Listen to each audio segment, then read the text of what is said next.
அவர் உங்களுடைய தேவைகள் எல்லாம் சந்திக்கும்படிக்கு அவர் உங்க கூடயே இருக்கிறாரு. ஆமே. இந்த அனுபவத்தை சங்கீதக்காரன் நல்லா உணர்ந்திருக்கிறாரு. தாவீது எல்லா சூழ்நிலையிலும் கர்த்தர் வழிநடத்தி அந்த பாதையெல்லாம் நினைச்சு பார்த்து, கர்த்தர் என் கூட எப்போதும் இருந்து கொண்டே இருக்கிறாரு, என் சூழ்நிலை எப்போதும் அவர் பார்த்து கொண்டே இருக்கிறாரு, எனக்காக கர்த்தர் உதவி செய்து கொண்டே இருக்கிறார் என்று சொல்லி அந்த அனுபவத்தில் தான் அந்த சங்கீதக்காரன் தாவீது இந்த 139ஆம் சங்கீதத்தை பாடுகிறார். அல்லேலூயா.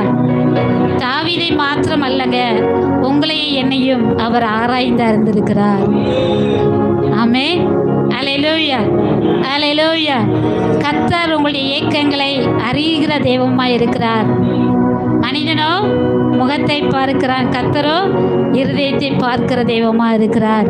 கர்த்தர் உங்களுடைய சூழ்நிலையை மாற்றவே அவர் விரும்புகிறார். ஆமே. அல்லேலூயா, அல்லேலூயா. ஆமே. கர்த்தர் உங்கள் சூழ்நிலை எல்லாவற்றையும் மாற்றுகிற தெய்வமா இருக்கிறார். நம்ம ஒரு 2 சம்பவத்தை மாத்திரம் நம்ம பார்க்க போறோம். கர்த்தர் அவங்க வாழ்க்கையில என்ன செஞ்சாரு அப்படின்னு சொல்லி நம்ம பார்க்க போறோம்.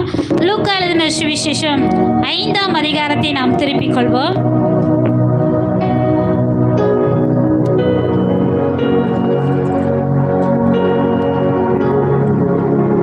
இங்க பேதுரு வாழ்க்கையில நம்ம என்ன நடந்தது என்று சொல்லி நம்ம பார்க்க போகிறோம். லூக்கா 5ஆம் அதிகாரத்தில் நம்ம பார்த்தோம் சொன்னா, இயேசு கிறிஸ்து கெனசரேத் என்கிற கடல் அருகே வருகிறார். இயேசு எங்க போனாலும் ஒரு திரள் கூட்டம் அவரை சூழ்ந்து கொண்டே இருக்கும்.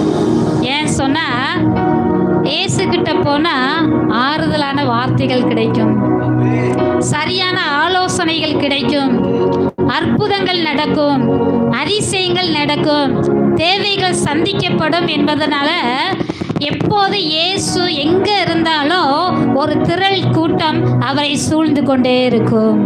அல்லேலூயா. இப்படியாக ஒரு நாள் இயேசு கெனசரேத்து கடல் என்கிற அந்த இடத்துக்கு வந்த பொழுது அங்கே ஒரு திரள் கூட்டம் இயேசுவை சூழ்ந்து நின்றது. அல்லேலூயா. இயேசு ஜனங்கள் வந்துட்டாங்களானா அவங்களுக்கு ஏதாவது பேசணும், போதனையை பேசணும் என்று சொல்லி அவர் என்ன பண்ணுவார், அவர்களுக்கு அநேக காரியங்களை கற்றுக் கொடுப்பார். அந்த சூழ்நிலையில் இருக்கும் பொழுதுதான் ஜனங்கள் கூடி விட்டார்கள். இப்போ உயரமான ஒரு இடம் தேவைப்படுகிறது. அப்பொழுதுதான் பக்கத்தில் பார்க்கிற 2 படகு இருக்கிறது. அது யாருடைய படகு? பேதுருடைய படகு. அந்த பேதுருவின் ஒரு படகை எடுத்துட்டு அந்த படகுல ஏறி நின்று என்ன பண்றாரு, பிரசங்கம் பண்ணுறாரு. பேதுருட்ட கேட்குறாரு, எப்பா உன் படகை கொஞ்சம் தள்ளி விடுப்பா, நான் என்ன பண்ண போகிறேன், போதகம் பண்ண போகிறேன் அப்படின்னு சொன்ன உடனே பேதுரு என்ன பண்ணுறாரு, தன்னுடைய படகை இயேசுவுக்கு நேராக எந்த பக்கம் தள்ளணுமோ படகை உள்ள தள்ளி விடுறாரு. உடனே இயேசு அந்த படகுல ஏறி போதகம் பண்ணுகிறார். போதகம் பண்ணி முடிச்ச உடனே நேரா பேதுரு கிட்ட இயேசு வராரு. பேதுரு இயேசு கிட்ட ஒண்ணு கூட சொல்லல. ஆனா பேதுரு எந்த நிலைமையில இருந்தா தெரியுமா? அவர் ரொம்ப சோர்ந்து போய் உட்கார்ந்துருந்தாரு. ஏன் சொன்னா, இரவு முழுவதும் வலைய போட்டு ஒரு மீன் கூட என்ன செய்யல, கிடைக்கல. ஒரு மீனை கூட கிடைக்கலையே, இன்னைக்கு சாப்பாட்டுக்கு என்ன செய்ய போறோம், குடும்பத்தை எப்படி நடத்த போறோம் தெரியலையே என்று சொல்லி ஒரு கேள்விக்குறியோட, ஒரு கலக்கத்தோட, ஒரு திகைப்போட தான் என்ன செஞ்சுறாரு, அந்த இடத்துல உட்கார்ந்துட்டு இருக்கிறாரு. அப்போதான் இயேசு வராரு, அவருடைய படகுல ஏறி பிரசங்கம் பண்ணுகிறாரு.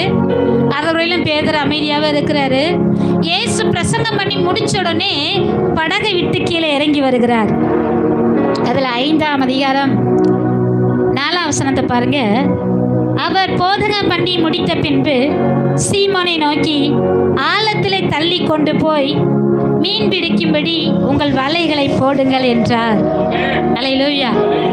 பேதுரு இயேசுகிட்ட சொன்னாரா, ஆண்டவரே ராமோளதும் வலையை போட்டேன், ஒரு மீன் கூட கிடைக்கல, நானே ஒரு மீன் கூட கிடைக்கலன்னு சோகத்தில் உட்காந்துருக்கேன், நீங்கள் வேற ஏன் படகை கேட்கீங்களேன்னு சொல்லி ஏதாவது சொன்னாரா? ஒன்று கூட சொல்லலைங்க. இயேசு படகை கேட்ட உடனே தன்னுடைய படகை கொடுத்து விட்டார். ஆனால் ஒன்றுமே சொல்லலை. ஆனால் இயேசு பேதுருவின் சூழ்நிலையை நன்கு அறிந்திருந்தார். அல்லேலூயா. பேதுரு